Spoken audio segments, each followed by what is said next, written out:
一頭一頭本当全て思い出というか思い入れがありますけど、もう財産ですよね。そういう馬たちに乗ってこれたっていうのは一番やっぱ騎手をやってて誇れるところというか、自慢できるところですね。代表馬としてってなったら、いや一頭は難しいですけど、やっぱりディープインパクトは大きいですよね。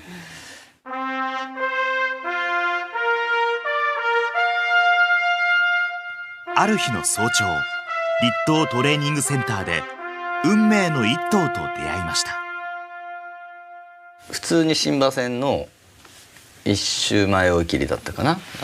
池調教師から調教乗ってみてって言われて、あまり情報もなかったんですよ。ただブラックタイドの弟って聞いてて、でサンデーですかって言って、サンデーでって言って、連れてこられた時ちっちゃいなと思って、あんまりそんな普通に乗ったんです。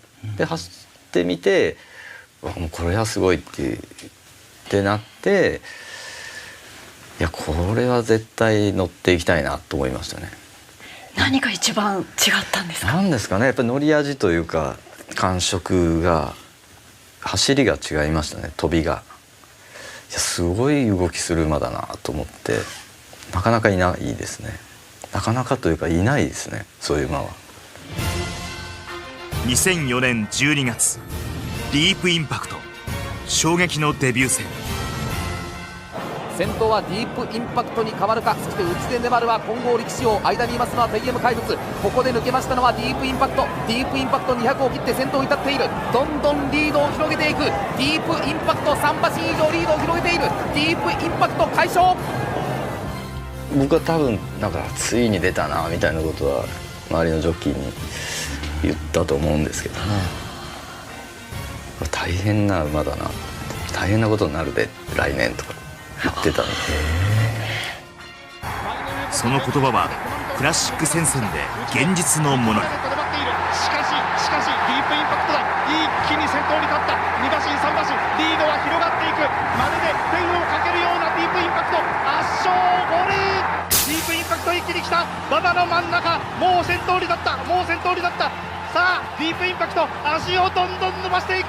3馬身から4馬身圧勝でのダービー制覇ゴール。ディープインパクト来た。ディープインパクトすごいやつだ。歴史的瞬間が今目の前で起こる。ディープインパクト突き放した。無敗の三冠達成。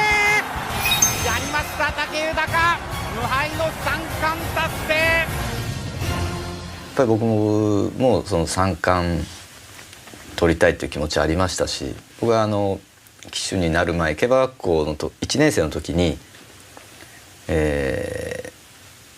競馬見学、皐月賞もダービーも菊花賞も行ったんですけど、その年がシンボリ・ルドルフという馬で岡部さんが騎乗して、皐月賞を勝った時に指を1本ダービー菊花賞ってやって、いやいつか俺もあれやろうって決めてたんですよ。それができたんで、本当長年の夢が叶った感じはしましたね。競馬学校時代、目の前で見た三冠ジョッキーの雄姿。その21年後、同じ姿が淀の舞台にありました。しかもルドルフと同じ無敗で。そうでしたね。三冠で当時の岡部さんと同じ年だったんです。36歳で。それも何か。それ比べたら俺のが若いかな。岡部さん見るかもしれません。見ないですよ。見ない。さすがに見ないですね。でも無敗で突き進んでいた3歳の時、プレッシャーなどもものすごかったんじゃないかなと思うんですが。さすがに三冠の時は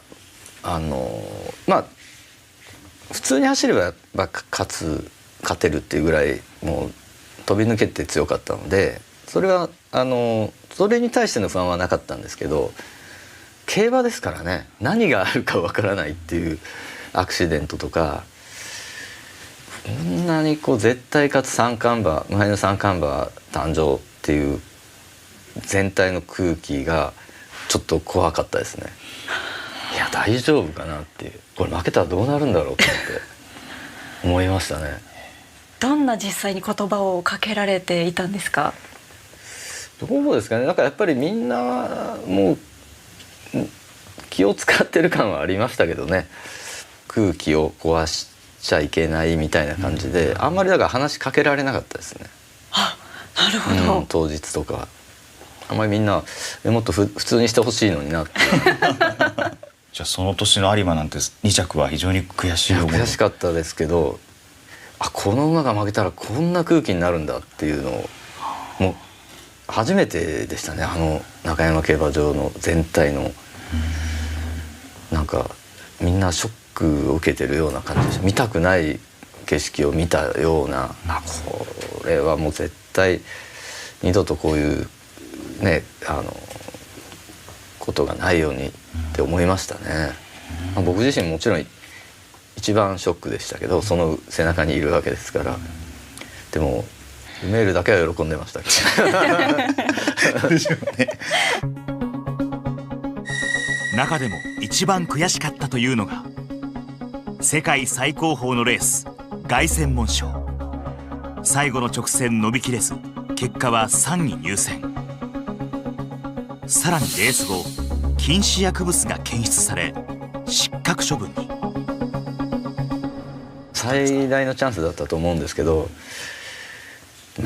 本来の走りができなかったので、それがやっぱり一番悔いが残るというかね、もう本当に今までの騎手人生の中で一番こう悔しい思いが残るレースですね。しかし帰国初戦となった2006年のジャパンカップ。さあ先頭はディープインパクトだ。ディープインパクト、ドリームパスポート懸命に粘っている。ディープインパクトだ。輝きを取り戻したディープインパクト優勝。凱旋門賞の雪辱を果たす見事な走りで復活。そして引退レースとなった有馬記念で有終の美を飾ったディープインパクト。 G17 勝、日本中から愛された名馬はターフを去りました。引退してからは種牡馬としても活躍し、5頭のダービー馬など数々の名馬を輩出。しかし今年の7月、突然の知らせが。そのディープインパクトが早すぎる死を迎えて、今年亡くなってしまいましたけれども、改めてどんな存在でしたか、ディープインパクトというのは。そうですね、僕は騎手なんでね、やっぱりその現役の時に、2年間ですけど本当にこう主戦コンビを組ませてもらって、本当にいろんな思いをさせてもらって、いい経験させてもらって、もう宝物のような感じですね。引退してからも子供たちがねあれだけ活躍して、本当僕の今までの騎手人生の中では一番こう影響を受けた馬ですよね。この世を去ったっていうのは相当にショック。いや残念でしたね。なんかあんまり想像してなかったですから、やっぱりショックでしたね。毎年夏とか北海道行った時はね、なんか見に行ったりとかしてたんですけど、どういう声かけとかをその時はされてたんですか？全然知らん顔してますよ向こうは。